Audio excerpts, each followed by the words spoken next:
இயேசுவே உம்மை வணங்குகிறோம், எம் வாழ்வை உமக்கு அளிக்கின்றோம், உம்மை அன்பு செய்கின்றோம். இறைவா, இந்த திவ்ய நற்கருணை ஆராதனை வழியாக நீர் எங்களோடு இருக்கின்றீர் என்பதை பல வகையில் வெளிப்படுத்திக் கொண்டிருக்கிறீர். பலர் ஜெபம் செய்வதை நீர் கேட்டு அவர்களுக்கு நோயிலிருந்தும் விபத்திலிருந்தும் ஆபத்திலிருந்தும் விடுதலை கொடுத்து கொண்டிருக்கிறீர். எங்கள் வேண்டுதல்களை கேட்கின்ற உமது நல்ல உள்ளத்திற்காக நன்றி சொல்லுகிறோம், உம்மை ஆராதிக்கின்றோம். முதல் வாசகத்திலே நாம் பார்க்கிறோம் எவ்வாறு புனித பவுலடிகளார் இறைவனின் பணியை செய்து கொண்டு இரவு பகலாக உழைத்தார் என்றும் மற்றவர்களுக்கு சுமையாக இல்லாமல் இருந்தார் என்பதை பற்றி தெல்லம் தெளிவாக விளக்குகிறது.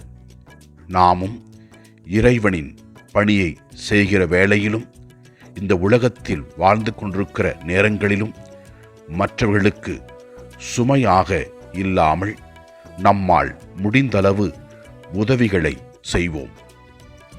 நற்செய்தி வாசகத்திலே இயேசு கிறிஸ்து கூறுகின்றார், வெளிவேடக்கார மறைநூல் அறிஞரே, பரிசேயரே, உங்களுக்கு ஐயோ கேடு, ஏனெனில் நீங்கள் வெள்ளையடித்த கல்லறைக்கு ஒப்பானவர்கள்.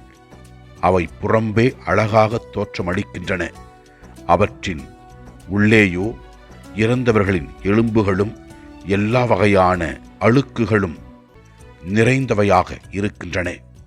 அவ்வாறே நீங்களும் வெளியே மக்களுக்கு நேர்மையாளராய் தோன்றுகிறீர்கள், ஆனால் உங்கள் உள்ளமோ வெகு தொலைவில் இருக்கிறது என்று ஆண்டவர் இயேசு கிறிஸ்து கூறுகின்றார்.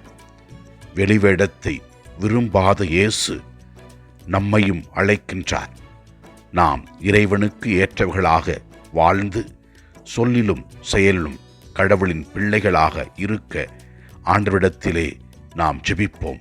அவர் நமக்கு உதவி செய்வார். ஆண்டவரை நோக்கி நம்முடைய குடும்பத்திற்காகவும் நம்முடைய தனிப்பட்ட தேவைக்காகவும் ஜெபிப்போம்.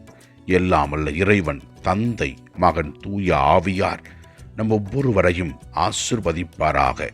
இயேசுவுக்கு புகழ். மரியே வாழ்க. ஆமன்.